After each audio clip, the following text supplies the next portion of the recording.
বাজান সমস্ত সাহাবীরা ফুফায়া ফুফায়া কান্দে। নামাজ শেষ করেছে, কোন সাহাবী মসজিদ থেকে যায় না। হযরত আবু বকর কান্দে, হযরত আলী কান্দে, উসমান কান্দে, হযরত ওমর কান্দে, সমস্ত বিলাল সব থেকে বেশি কান্দে।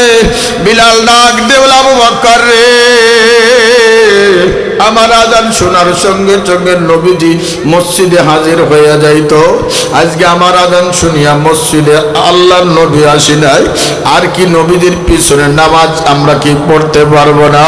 সবাই কান্না শুরু করেছে বাজান। হযরত আলী রাদিয়াল্লাহু তাআলা আনহু, হযরত আবু বকর, উসমান সমস্ত সাহাবীরা কান্দে।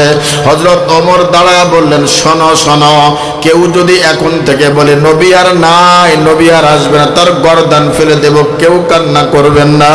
হযরত আবু বকর ডাক দিল, ওমর নেতাগিরি সব জায়গায় চলে না, এখন তোমার নেতাগিরি চলবে না, নেতাগিরি চলবে না।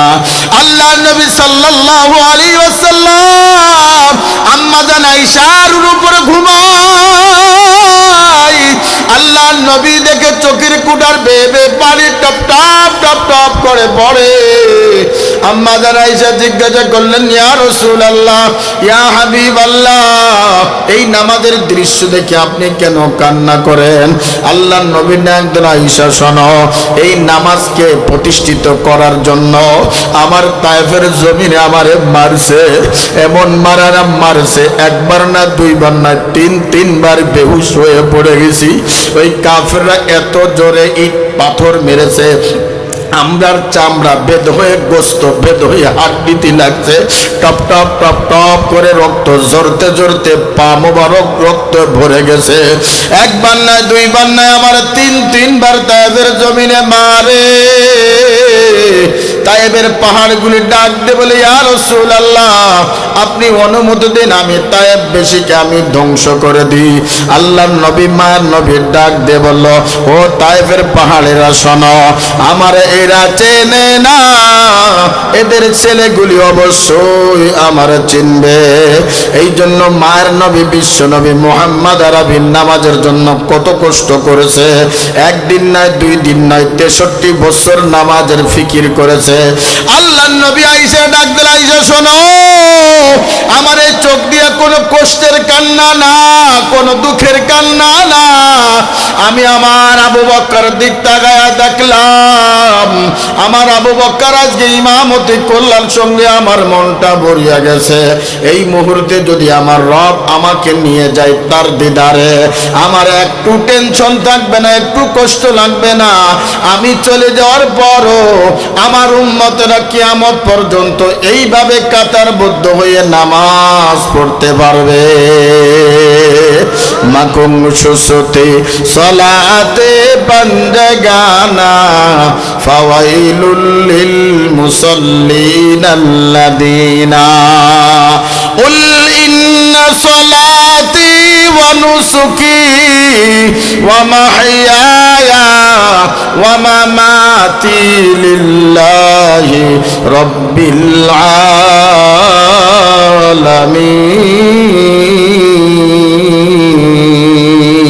আলামিন। হ্যাঁ নবী বলে দেন, আমার নামাজ, আমার কোরবানি, আমার বেঁচে থাকা সবকিছু কার জন্য? জোরে কর না, কার জন্য? আর করব নবীর তরিকায়। চুল কাটবো কার তরিকায়? সুদ খাবো কার তরিকায়? নবীর তরিকায় সুদ খাওয়া যাবে? সুদের হার বেশি না কম? সুদখোর, ঘুষখোর 7 লাখ টাকা দিয়ে হজ করে আসছে সুদের টাকা দিয়ে।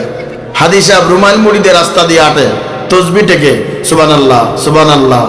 এবার তসবির ফাঁকে ফাঁকে কয়, এই সুদের টাকা দিস না কে? কথা কয় না। হাদি সাহেব দোকানে বসে বসে ফতোয়া মারে, হ্যাঁ 7 লাখ টাকা দিয়ে হজ করে আসছি। পিছনে একটা যুবক বসে আছে, কয় তুমি কিসের রাজি? তুমি তো সুদ করে রাজি। কথা কয় না। আহারে সুদ খায়। এই সমাজটা সুদখোর নষ্ট করে দিচ্ছে, এনজিও নষ্ট করে দিছে, ব্যারাক চেরাক আশা ভরসা সমাজ নষ্ট করে দিছে। মহিলাদেরকে বেপর্দা বের করার একমাত্র উপায় এই ডক্টর ইউনূসের মতন লোক, ঠিক কিনা?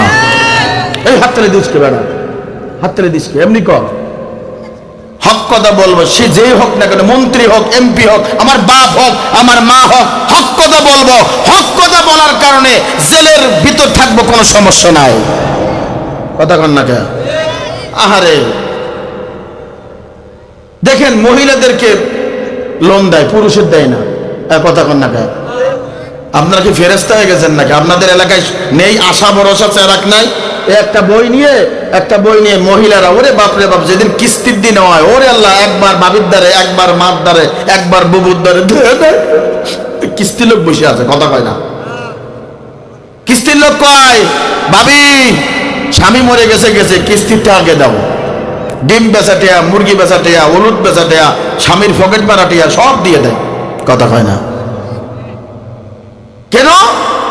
কর্জে হাসানাত উঠে গেছে, মানুষের ধার কর্জ উঠে গেছে, মানুষের ভিতর গুনাহ ঢুকে গেছে, নেক আমল উঠে গেছে। প্রত্যেকটা বাড়ি বাড়ি দুই একটা কিস্তির বই আছে। আর যারা ব্যবসা করে এদের দোকানেও দেখবেন দুই একটা বরকতের বই আছে। হুজুর কিস্তি ছাড়া কেমনে চলবো, লোন ছাড়া কেমনে ব্যবসা করবো? 20 বছর আগে 80 সনে যারা ব্যবসা করেছে তারা করেছে না? আম গাছে আম, ওই গাছে 20 বছর আগে আম ভরপুর ধরতো, আম পড়ে নিচে পড়ে থাকতো, কেউ খেত না। দাদি নানিরা ডেকে ডেকে বলতো আম খেয়ে যা, আম খেয়ে যা।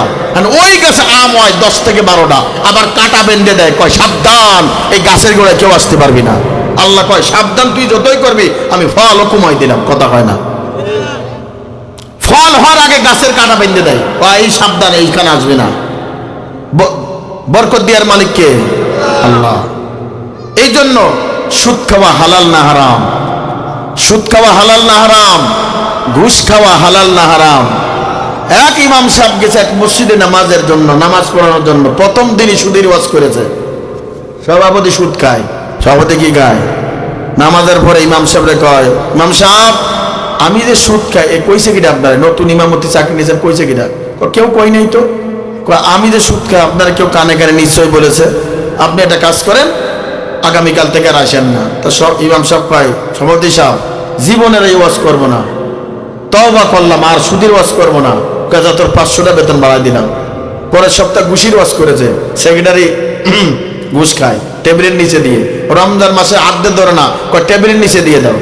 কত বড় আল্লাহওয়ালা মানুষ। সেক্রেটারি কয়, কি ব্যাপার ইমাম সাহেব? গত সপ্তাহে সভাপতি নিয়ে টান ধরেছেন, আজকে সেক্রেটারি ধরেছেন, আপনার কি চাকরির ভয় নাই? কি সমস্যা? আমি যে ঘুষ খাই, কইছে কেটে আপনার? নিশ্চয়ই কেউ বলে দিয়েছে, আমার শত্রুপক্ষ, আপনার চাকরি শেষ। আল্লাহ দোহাই লাগে, জীবনে সুদ আর ঘুষির ওয়াজ করবো না। তোমার 500 বাড়াই দিলাম। এইবার পরের জমা বেপর্দা, পর্দার ওয়াজ করে। কেশিয়ার বউ পর্দা করে না, আছে না? ইমাম সাহেবের বউ পর্দা করে না, কেশিয়ার বউ পর্দা করে না, চেয়ারম্যান বউ পর্দা করে না, কিন্তু ওরাই সমাজ চালায়, মসজিদ চালায়, ইমাম চালায়। কথা কন না? 16টা বছর চালাইছ। জাতির পিতা ইব্রাহিমের নাম আমরা বলতে পারি নাই, বঙ্গবন্ধুর নাম বলা হয়েছে জাতির পিতা, আর বলতে চাই না। ওপেন জাতির পিতা ইব্রাহিম, ঠিক কিনা? আহারে জেলখানায় ঢুকাইছো, রিমান্ডে দিছো, আইনা করে দিছো। সত্য মিথ্যা যাচাই না করে তুমি একজন আলেমকে হ্যান্ডকাপ লাগাইছো। যে জবান দিয়ে আলেমরা হাদিস পায়, ওই জবানে তুমি তালা মেরেছো। যে হাত দিয়া সাইফুল হাদিসরা হাদিস পায়, সেই নরম হাতে তুমি হ্যান্ডকাপ লাগাইছো। আলেমদের সঙ্গে বেয়াদবি করার কারণে 5 আগস্টে ছাত্ররা গাছের গোড়া ধরে ফাঁকি দেওয়ার সঙ্গে সঙ্গে বুবু দিল্লির জমিনে পড়াইছে, ঠিক কিনা? এখান থেকে প্রমাণ দেখা গেল, নেতা তোমারে বাঁচাইতে পারবে না, পীর তোমারে বাঁচাইতে পারবে না। নেতা যদি বাঁচাইতে পারতো তাহলে শেখ হাসিনা ওই চাচাকে নিয়ে যেত, ওবায়দুল কাদেরকে, ওই আল্লাহর ওলি সালমান এফ রহমানকেও নিয়ে যেত। কথা কন না, ঠিক কিনা? নেতা তোমারে ফেলে চলে গেছে, বোঝা গেল দুনিয়ায় কেউ তোমারে বাঁচাইতে পারবে না। যদি বাঁচাইতে পারে, একজন বাঁচাবে, হাত উঁচু করে বলো, তার নাম কি? আল্লাহ। তার নাম কি? ঘুষ সুদ সমাজ থেকে যখন উঠে যাবে, তখন সমাজে শান্তির প্রভাব শুরু হয়ে যাবে। কখন সুদ উঠবে, ঘুষ উঠবে? যখন এই জমিনে কোরআনের আইন বাস্তবায়ন চালু হয়ে যাবে। চোর যারা চুরি করবে হাত কাটা হবে। এই আইন যখন চালু হয়ে যাবে, রোডের বদলে কেউ বাস দিবে না। কথা কয় না রে ভাই? কথা কয় না? দেয় কি না? আহারে কপাল ভোড়া, তেলের দাম 300 টাকা, পেঁয়াজের দাম 150 টাকা, দেখি নেতার ঘরে টেবিলের নিচে খাটের নিচে পেঁয়াজ ভরা, গরিবরা ধুকে ধুকে মরে, কথা কয় না কা? সারাদিন একটা লোক রিক্সা চালাইছে 400 টাকা, ওই যে মোড়ে একজন সার্জেন্ট থাকে, পুলিশের সার্জেন্ট, 500 টাকার মামলা দিয়ে দিয়েছে। কেন তুই ডান দিক থেকে না ঘুরে বাম দিক দিয়ে ঘুরলে? কারণ দেশে 500 টাকার মামলা, সারাদিন চালাইছে কয় টাকা? মামলা দেশে কত?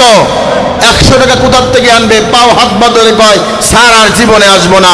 এইরকম জ্বালাইছে 16টা বছর, একজন পুলিশও জনগণকে শান্তিতে থাকতে দেয় নাই। অপরাধ কি? অপরাধ হলো আলেম ওলামা জেলখানায় গেছে, অপরাধ হলো একটাই, হকের কথা বলছে। কথা বলতে হবে হকের কথা, কোরআনের কথা বলতে হবে, হাদিসের কথা বলতে হবে। আমাকে যদি জেলখানায় আবদ্ধ করে আবার রাখে কোনো সমস্যা নাই, কারণ ইউসুফ আলাইহিস সালাতু ওয়াস সালাম একদিন নয় 2 দিন নয় 9টা বছর জেলখানায় আবদ্ধ ছিল। ওই 9টা বছরে ওই দেশের জমিনের ভিতরে অভাব অনটন মহামারী লেগেই ছিল। যতদিন পর্যন্ত এই বাংলার জমিনে হক্কানি আলেম জেলখানায় ছিল, করোনা ভাইরাস এগুলা ওগুলা চলতেই আছে। বোঝো না তুমি? দুধু খাও। আলেমদেরকে জেলখানায় ঢোকার কারণে এই অত্যাচার নিপীড়িত আল্লাহর গজব দিয়া তোমাকে ধ্বংস করেছে, ঠিক কিনা? আলেম ওলামা বলেছিল তোমরা মূর্তি বানায়ো না, মূর্তি বানানো সম্পূর্ণ কোরআন হাদিসি আইন নিষিদ্ধ, হারাম হারাম। তোমার বাবার ছবি টাঙ্গায়ো না। এমন পচাইছে তোমার মেয়ে, তোমাকে বঙ্গবন্ধুর মাথার উপরে প্রস্রাব পায়খানাও করে দিছে, ঠিক কিনা? এটা তোমার বাবার দোষ না, তোমার দোষ। কেন আলেমদের কথা শোনো নাই? একজন আলেম রাজনীতি করে চেয়ারের লোভে না, গদির লোভে না। কখন রাজনীতি করে, কখন জমিনে নামে? যখন আল্লাহ এবং আল্লাহ রাসূলের বিরোধী কথা বলে, দেশে হারাম কাজ চালু হয়, তখন আলেম ওলামা রাজপথে নামে। কথা বলেন ঠিক কিনা? সুদের ওয়াজ করবো কি? যদি সরকারি ভাবে সুদ বন্ধ হয় তাহলে মানুষ বাঁচবে। এর আগে আমার মতন মৌলবী 2-2.5 ঘন্টা ওয়াজ করে গেলি, সুদ কোনোদিন বন্ধ হবে না, কথা বল না কা? কিন্তু একটা কাজ করলে আপনার ভিতর তাকওয়া ভয় ঢুকবে, সেটা হলো ইয়া আইয়ুহাল্লাযীনা আমানুত্তাকুল্লাহ, ইয়া আইয়ুহাল্লাযীনা আমানুত্তাকুল্লাহা হাক্কা তুকাতিহি ওয়া লা তামুতুন্না ইল্লা ওয়া আনতুম মুসলিমুন। হে ইমানদারগণ, হে ইমানদারগণ, আল্লাহ তাআলা ইয়ার উপরে একটা খাড়া জবর দিছে বাজান, খাড়া জবর দিয়ে ইঙ্গিত দিয়ে বোঝাইছে, হে ইমানদারগণ, মুসলমান বলে ডাক দেন নাই, কাফের বলে ডাক দেন নাই, ইহুদি বলে ডাক দেন নাই, মুশরিক বলে ডাক দেন নাই। হে ইমানদারগণ, তোমরা আমাকেই ভয় করো, তোমার রবকে ভয় করো। কেমন ভাবে ভয় করবা? ব্যক্তি হিসেবে ভয় করবা, যার যার যতটুকু ক্ষমতা সেই পরিমাণ তুমি তোমার রবরে ভয় করো।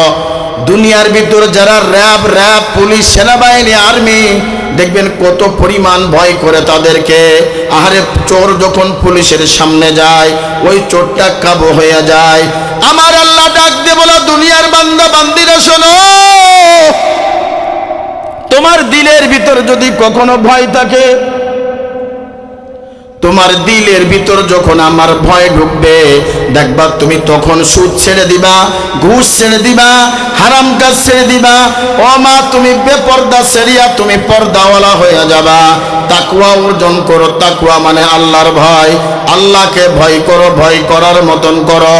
আল্লাহ পাক রব্বুল আলামিন অন্য আয়াতে বলেন, ওয়ালা নাবলুওয়ান্নাকুম বিশাইইম মিনাল খাউফি ওয়াল জু'i ওয়া নাকসিম মিনাল আমওয়ালি ওয়াল আনফুসি ওয়াত তামারাত ওয়া বাশশিরিস সাবিরিন। এই আয়াতের ভিতর 5টা পরীক্ষার কথা বলা হয়েছে। এই 5টা পরীক্ষায় জেতার জন্য একটা কাজ করতে হবে, সেই কাজটা হলো ইন্নামা ইউওয়াফাস সাবিরুনা আজরাহুম বিগাইরি হিসাব। ধৈর্যকারীকে আল্লাহ মহব্বত করে, ধৈর্যকারীকে আল্লাহ মহব্বত করে। এই ধৈর্যকারীকে আল্লাহ পাক রব্বুল আলামিন বিনা হিসেবে জান্নাত দান করবে।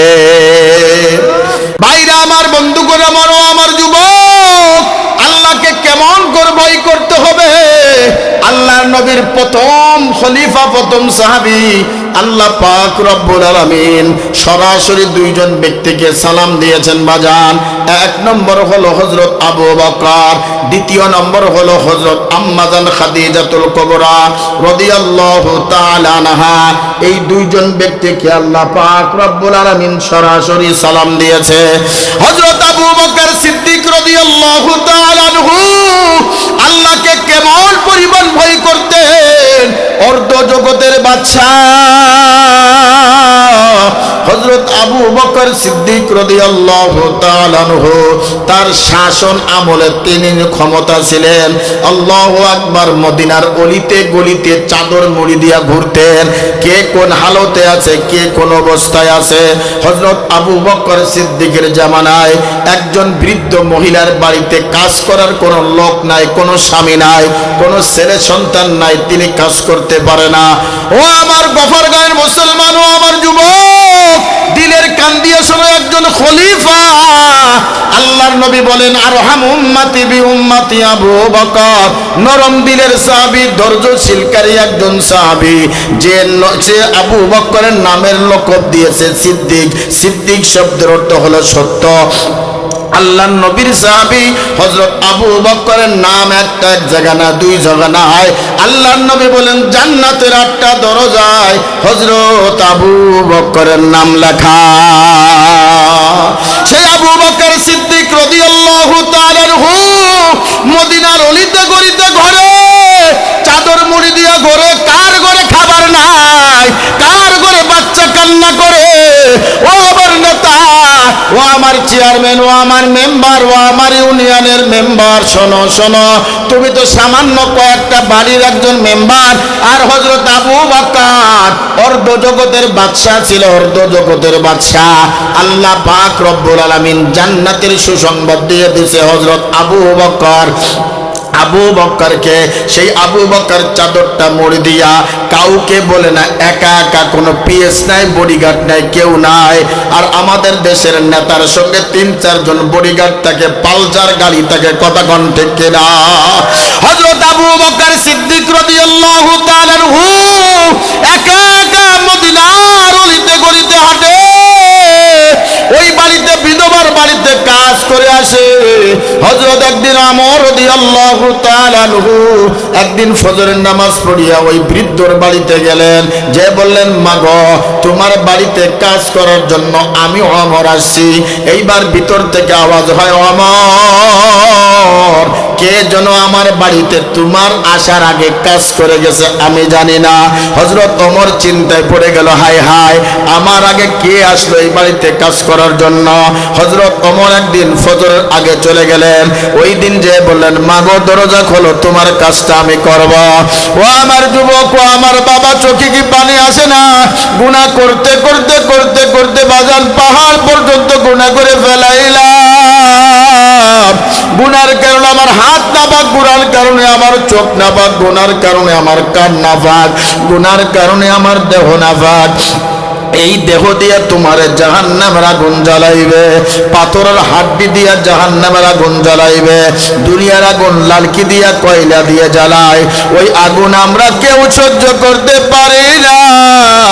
আর জাহান্নামের আগুন যেখানে লাগবে, নারুল্লাহিল মুকাদা আল্লাতী তাত্তালিউ আলাল আফিদা, জাহান্নামের আগুন যেখানে লাগবে কলিজা পর্যন্ত ভোনা হয়ে যাবে বাজান।